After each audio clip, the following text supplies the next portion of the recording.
The team have been working around the clock to have the car ready, and they say it will deliver when it's time to start racing.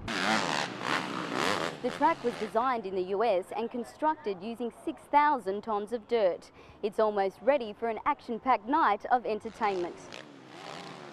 Tasmania's wild weather has hit the west and northwest Tasmania hard, with 1,600 homes in the region without power.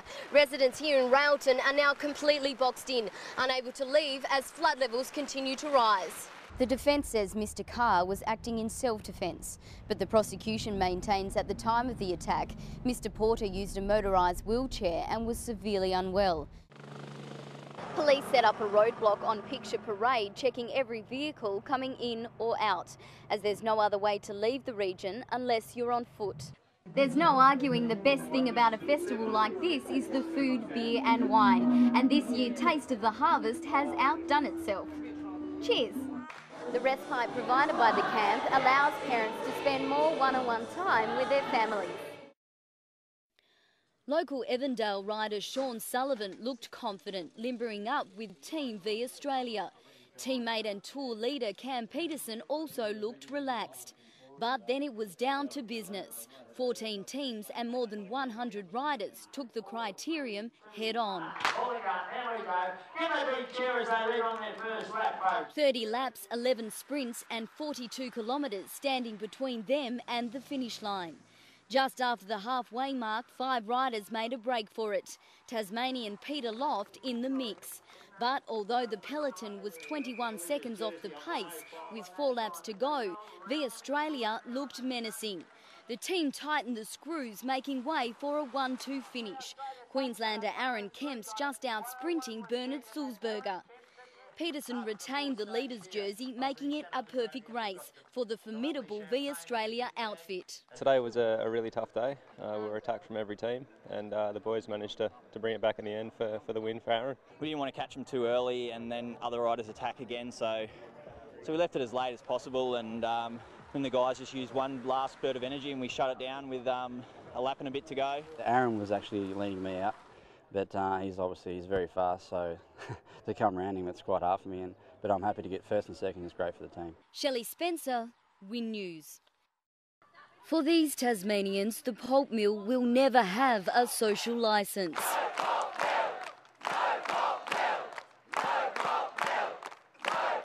We've got the Minister for Health just said they're going to ban smoking in open places. I mean, how ridiculous can you get? So if you get caught in a field smoking a cigarette, and I don't smoke, right, that's far more and far worse than a mill that's poisoning 100,000 people. The group rallied at the Batman Bridge Reserve, 7 kilometres from the proposed site for the mill at Bell Bay. So we're never going to give in.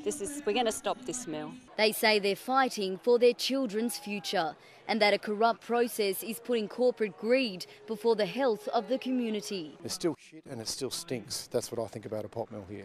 They're up in the ante as well, promising next protest may not be peaceful. If bulldozers start moving into that site tomorrow, that's where we're going to be.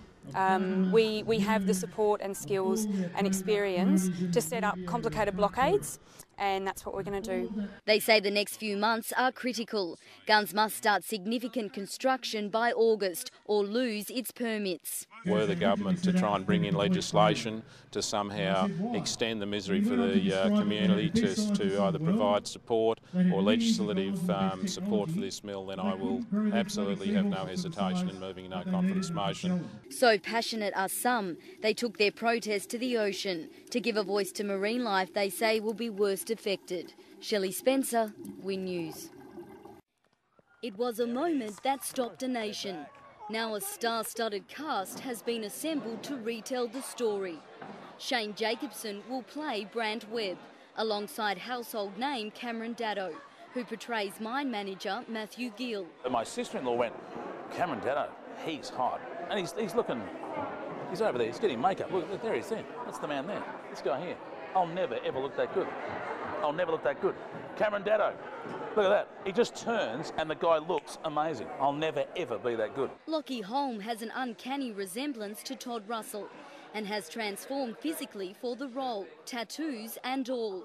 Russell keen to see whether Holmes' guns were up to scratch. Spent quite a bit of time with Lockie. We've come quite close and stayed in regular contact.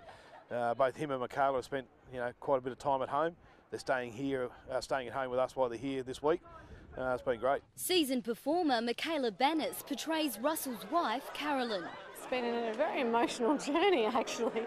Done a lot of crying behind the scenes. Last night, Bannis was braving the cold with Tasmanian actor Bill Carney, who nabbed the role of Todd's father, Noel, and Tessa James, who's playing Larry Knight's daughter.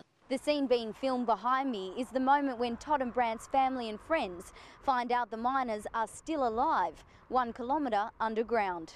Australia stopped to watch this, and it brought the country together. And it's a story of heroism, it's a story of ingenuity, and just Australians stick to it, and it's stubbornness, determination to see something through. Talking to each other and action! It's more of a recognition to the rescuers. These guys put their lives on the line for us, and if we can show any recognition to them, it would be awesome. This lady here, she should be in the shot. Look, she's gone all this effort. I've got a face like a dropped pie, and they don't have her on camera. Thank you. See you. The telemovie will air on Win early next year. Shelley Spencer, Win News.